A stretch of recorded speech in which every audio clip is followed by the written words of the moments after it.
Business Partners has been breaking the access to finance for entrepreneurs in Rwanda using its viability-based model.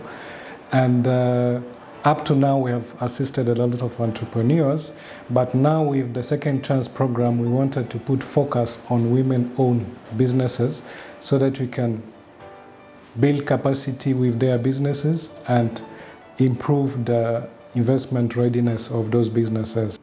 The Second Chance Success is a 2-year, $1 million project financed by the United States Agency for International Development in partnership with Mennonite Economic Development Associates.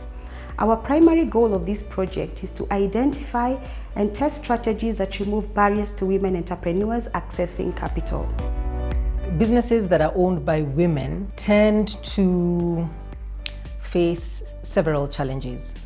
First of all, just the fact that you are a woman sometimes is overlooked vis-a-vis being a man. To be a mother and a wife and to own a business is a challenge, because to take care of family and to take care of a business, it requires a lot of hard working.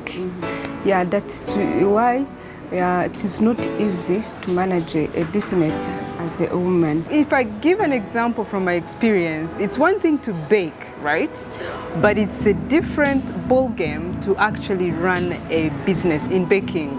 So those were two different things. You find yourself, you lack skill, you lack mentors as a businesswoman. I mean, there are so many women out here maybe who are doing the same, but we sort of maybe don't have a coordination of women in business. So you find you're doing something all by yourself and really struggling. Let me give you my example. I've been banking with a certain bank since the school opened in 2010. Our income wasn't very good at the time, but by the time we were closing, our income was good. We moved from about 800,000 per term to about 10 million per term. And isn't that enough for you to be able to give us a construction loan? But they just kept taking us round and giving us this reason and that reason and the other reason. And sometimes as a woman, I must admit, biased or not, I kept wondering whether the gender of the loan officer mattered. The technical assistance is specifically targeting women entrepreneurs in Kenya and Rwanda as a representative of countries that experience legal, social, and economic disparities between women and men. Some of these disparities or constraints include low confidence of women in business, lack of understanding of women's differentiated financial needs, investment rules and regulations, and gender-related stereotypes, such as bias and discrimination, gender norms, and power imbalance. To address these gaps, women entrepreneurs who are unsuccessful in receiving financing on their first application with an East African investment fund received gender-smart training to build their confidence and capacity. When we received the technical assistant support, we introduced the technical information in our company. It facilitates us to analyze, to manage all data in our business, and we hired an expert in food science, and he trained the staff and increased the skills. Now we have a new product, we have the quality and the staff who are skilled. So we got funding from Business Partners, technical assistance, funding for technical assistance. It met our expectations because we hired someone who could not have afforded from Nairobi, who's done this type of business before, and he has really helped us sharpen our business. We are more focused, we know what we are doing, and we have a business process mapping, sort of like you know where you're going. So that's where he's come in and he's helped us. I think two things here. The first thing was to impact those businesses by improving the operational efficiency of those businesses, growing capacities in those businesses, but also at the same time increase their chances of getting access to finance. First of all, I must say that I was very surprised that such an opportunity would come. And I also must admit, I didn't expect much out of it because of the state our school was in. We were really in a bad state. So now when they said yes, we knew that there were very specific areas that we needed to be able to get help in.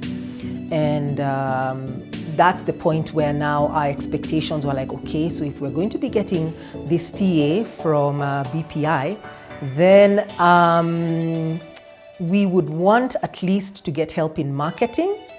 Then because our business model was going to change, we needed help with a new business plan and a turnaround strategy because now our business was basically on its knees. And the other thing that we needed help with is technology because being an online school, then you need to be clear about a learning management system, e-content, and that sort of thing. So they actually met, I would say they exceeded our expectations. Plus the support that we got from the personnel who are offering the TA, that for me really stood out because it's not like a bank, because a bank, take your money and just make sure you pay us back. But this one was, are you sure you've gotten the right people, personnel to work with you? Are you sure about this? Can you give us, some background on this particular provider? I really appreciated that working with me. So yes, we did get help in preparing a new business plan. We also got help in a turnaround strategy. So yes, they did exceed our expectation, and especially knowing that we weren't really not what I would call investor ready at the time. I would say that it has shaped my business to the point that I know where I'm going, right? And I have the right documentation, I have, SOPs for my business. So anytime I want access to finance, I know it wouldn't be as hard as it was before because I have right documentation, I know where I'm going, and I can make projections of my business and convince someone to give me capital. Yeah, so it's the knowledge acquired that would help me when I need the finance. In the short term, we hope to increase the knowledge and skills of women-owned businesses, linking them to networking forums and promoting investor readiness. The project also wants to see improved business operations and management in order to improve investors. The long-term achievement of this project is to provide data that will build investor confidence and create an enabling environment to invest in these same businesses. We want to share lessons learned to industry stakeholders to highlight why it is essential to be aware of and be responsive to women entrepreneurs' technical and financial needs.